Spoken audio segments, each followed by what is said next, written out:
Welcome to Shriji food. હું છું મનીષા ઠક્કર.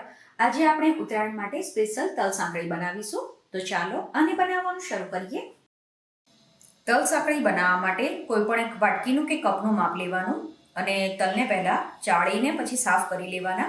હવે કોઈ જાડા તળિયાવાળી કઢાઈ લેવાની અને એમાં આ તલને કોરા શેકી લેવાના.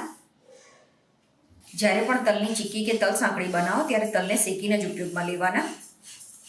જ્યારે તલનું કચરિયું બનાવીએ ત્યારે તલને શેકવાના નથી હોતા, એને કાચા જ ઉપયોગમાં લેવાના. અને ઘરે તલનું કચરિયું કેવી રીતે બનાવવું એ જો તમારે જોવું હોય તો ડિસ્ક્રિપ્શન બોક્સમાં મેં એની લિંક આપી છે.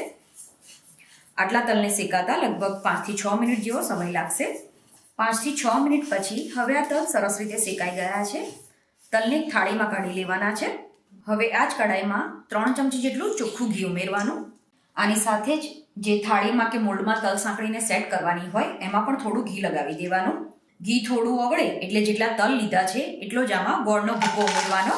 તો 1 વાટકી તલ લીધા છે તો 1 વાટકી ગોળ આમાં ઉમેરવાનો.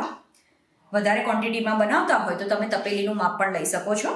ગોળને અને ઘીને મીડિયમ ગેસ ઉપર ગરમ કરવાનું છે. ગોળની જે નાની નાની કણી હોય એને સ્પેચ્યુલાથી દબાવતા જવાનું. અહીંયા રૂટીનમાં જે કોલ્હાપુરી ગોળ વાપરીએ એ જ ઉપયોગમાં લીધો છે. આના બદલે તમારે ચીક્કીનો ગોળ કે દેશી ગોળ ઉપયોગમાં લેવો હોય તો પણ લઈ શકાય. બસ આ રીતે ગોળ ઘીમાં મિક્સ થઈ જાય અને આ રીતે ઉભરાવવાનું શરૂ થાય એટલે આને 1-2 વાર હલાવી દેવાનું. જો તમે આને વધારે કૂક કરો તો તલ સાંકળી ખાવામાં કડક લાગે. તો બસ આ રીતે ઉભરો આવે એટલે ગેસ એકદમ ધીમો કરી દેવાનો.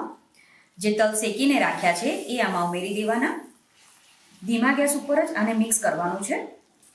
તમને આમાં સૂંઠની કે ઇલાયચીની ફ્લેવર પસંદ હોય તો તમે આ સમયે એમાં સૂંઠ પાવડર કે ઇલાયચી પાવડર પણ ઉમેરી શકો છો. આ રીતે આ મિક્સ થઈ જાય એટલે તરત જ ગેસ બંધ કરી દેવાનો. અને હવે બંધ ગેસ ઉપર જ આપણે આને લગભગ 1 મિનિટ માટે આ રીતે હલાવતા રહેવાનું, જેથી આની થોડી વરાળ ઓછી થઈ જશે. 1 મિનિટ પછી આપણે જે થાળીમાં કે મોલ્ડમાં ઘી લગાવીને રાખ્યું હોય એમાં તલ સાંકળીનું મિશ્રણ લઈ લેવાનું. તો આ મિશ્રણને પૂરેપૂરું ઠંડુ નથી કરવાનું, ફક્ત 1 મિનિટ માટે જ એને હલાવવાનું છે. હવે જેવી પણ થિકનેસ તમારે તલ સાંકળીની રાખવી હોય એ પ્રમાણે આને સ્પ્રેડ કરી દેવાનું. હવે આને આ જ રીતે 5 થી 10 મિનિટ માટે કે થોડી ઠંડી થાય ત્યાં સુધી રહેવા દેવાની. અને તલ સાંકળી થોડી ઠંડી થાય એટલે આના ઉપર નિશાન લગાવી દેવાના. તલ સાંકળીને પૂરેપૂરી કટ નથી કરવાની. જે સાઇઝના તલ સાંકળીના પીસ રાખવાના હોય એ પ્રમાણે ખાલી આના ઉપર નિશાન લગાવવાના છે. હવે એના ટુકડા કરી દેવાના છે. તો આ તલ સાંકળી ખાવામાં એકદમ સરસ પોચી બને છે. તલ સાંકળીને તમે ડબ્બામાં ભરીને મહિના સુધી બહાર સ્ટોર કરી શકો છો. આજે આપણે બજારમાં મળે એવી માવા ચીક્કી ઘરે કેવી રીતે બનાવવી એ જોઈશું. માવા ચીક્કી બનાવવા માટે આપણે 1 વાટકી શેકેલા સિંગદાણાનો ભૂકો લેવાનો.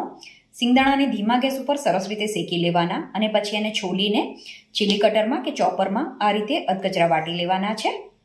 હવે એક જાડા તળિયાવાળી કઢાઈ લેવાની અને એમાં જેટલો સિંગદાણાનો ભૂક્કો લીધો છે એટલો જ મોળો માવો ઉમેરવાનો.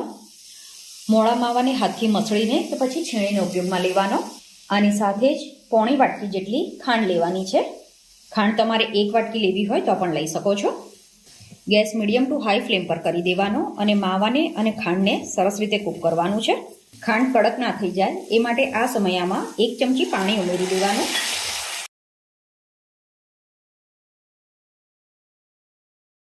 તો ખાંડ આમાં સરસ રીતે ઓગળી ગઈ છે. હજુ આને 1-8 મિનિટ કૂક કરવાનું છે.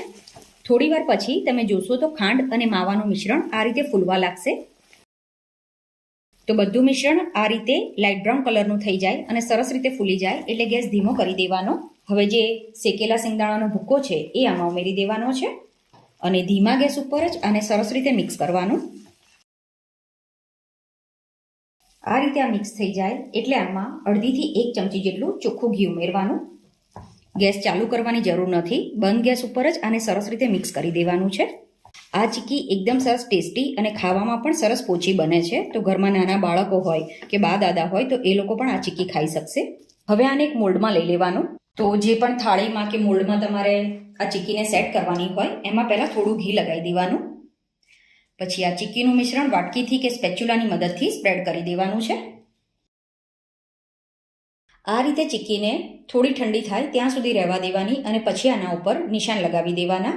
અને પછી ચીક્કી પૂરેપૂરી ઠંડી થઈ જાય એટલે આના ટુકડા કરવાના. તો આને પૂરેપૂરું કટ નથી કરવાનું, ફક્ત આના ઉપર નિશાન લગાવવાના છે.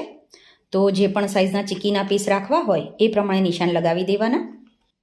અત્યારે આપણે માર્કેટમાં જે માવા ચીકીના ચોરસ પીસ મળે છે એ સાઈઝ રાખી છે. તો હવે આ સરસ મજાની ટેસ્ટી અને પોચી માવા ચીકી બનીને તૈયાર છે. આ ચીકીને તમે 3 થી 4 દિવસ સુધી સ્ટોર કરી શકો છો. તો તમે પણ આ રીતે આ માવા ચીકી બનાવીને જરૂર ટ્રાય કરજો. આઈ હોપ તમને મારી આજની રેસીપી પસંદ આવી હશે.